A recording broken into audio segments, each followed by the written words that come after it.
They say a man remembers the day he was bought or sold.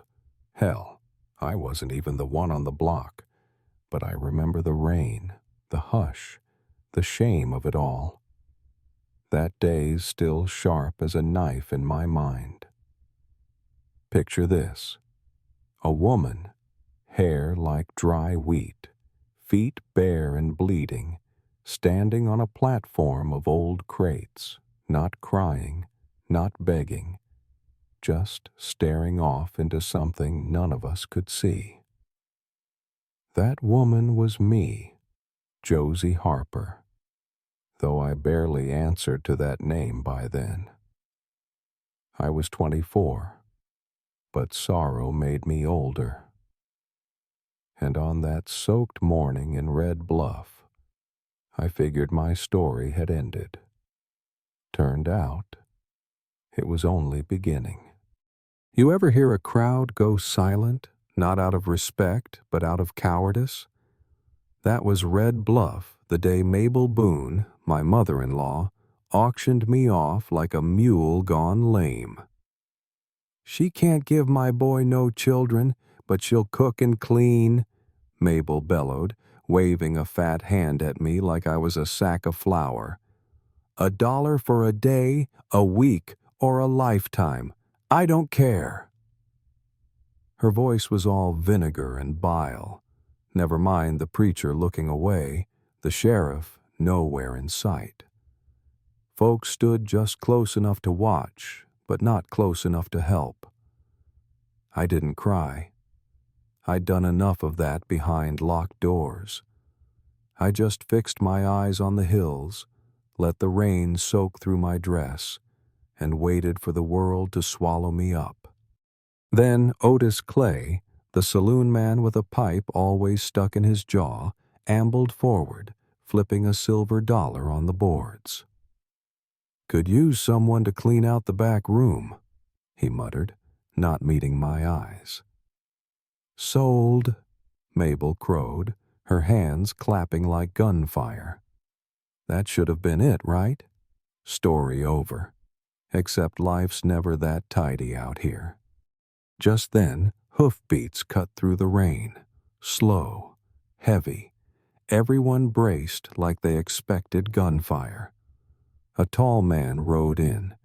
Eli Carver, his coat dripping, beard rough, arms full with 2 fussing babies bundled tight. He didn't say a word, just stared at me, long enough that my heart started to thud against my ribs. Mabel tried to wave him off. "It's done, stranger. She's sold." But Eli just looked at Otis, then at me, then laid another coin, quiet, not a show, right next to the first. "She don't belong to any of you," he said. "She comes with me, not as property, not as a wife, just with me." His voice was gravel and dusk, and the way he said it, you believed him. Otis grunted. "She wouldn't last a week at my place anyway." Mabel grumbled, but nobody stopped Eli when he held out a baby to me. My hands moved on their own, taking that child, arms remembering a softness I thought I'd lost. The rain fell, and the crowd watched us walk away, not one of them daring to call me back. We didn't talk as we left town, not at first.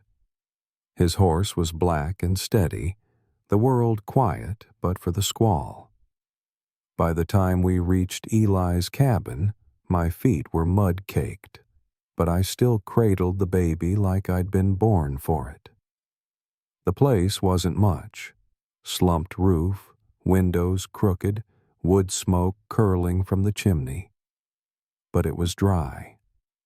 Inside, Eli laid the other twin in a crib, and I tucked mine beside it.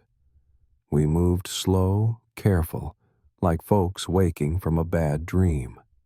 "You can sleep in the loft," he said, voice softer now. "It's warm." I'll find another bed soon." I nodded, the words sitting heavy in the air. That first night, I didn't sleep. I just watched the babies breathe, listened to the fire, and wondered if maybe, just maybe, I was dreaming something better this time. Morning brought a rhythm. Eli worked the field, patched the fence, always silent but near. I boiled water, rocked the twins, mended a dress that never quite fit. No one asked for thanks. No one owed a thing. There was a comfort in the silence, a kind of peace I hadn't known with the Boones. He never touched me, never looked at me with hunger or pity. Just curiosity, maybe, like he was figuring out how to trust again, too. Neighbors came by now and then.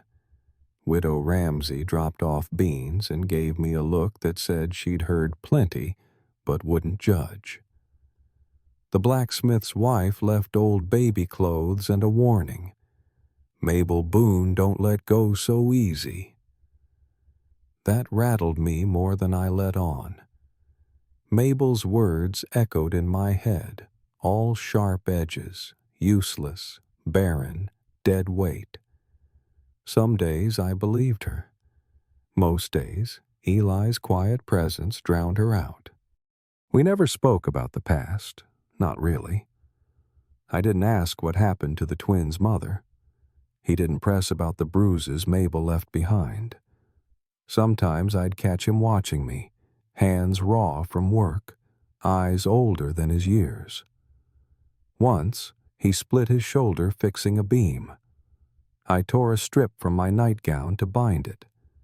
When he winced, I flinched back, expecting a fist or a shout. Instead, he just handed me the cloth and said, "You don't owe me." I wanted to say thank you, but the words got stuck. The babies, Jed and Caleb, grew fatter by the week. Jed laughed like a hiccup. Caleb watched everything. I read to them from an old Bible, not out of faith, but for the comfort of sound. Storms came, thunder shaking the cabin. The boys would wake wailing, and I'd hold them close, humming a tune I barely remembered. One night, Eli stood in the doorway, his shadow long, and said, "You don't owe me anything, Josie." I answered, "But I'd like to stay." He nodded, nothing more. Next morning, there were 2 cups by the pot, 2 chairs by the window. His way of saying yes. We got by. The days settled into habit. Shared chores, shared meals, quiet glances across the fire. I learned the twins' cries, the soft spot in Eli's voice. He noticed the patch in my dress, brought me blue thread and a comb with wildflowers carved in the back. I baked honey bread that night, served it warm.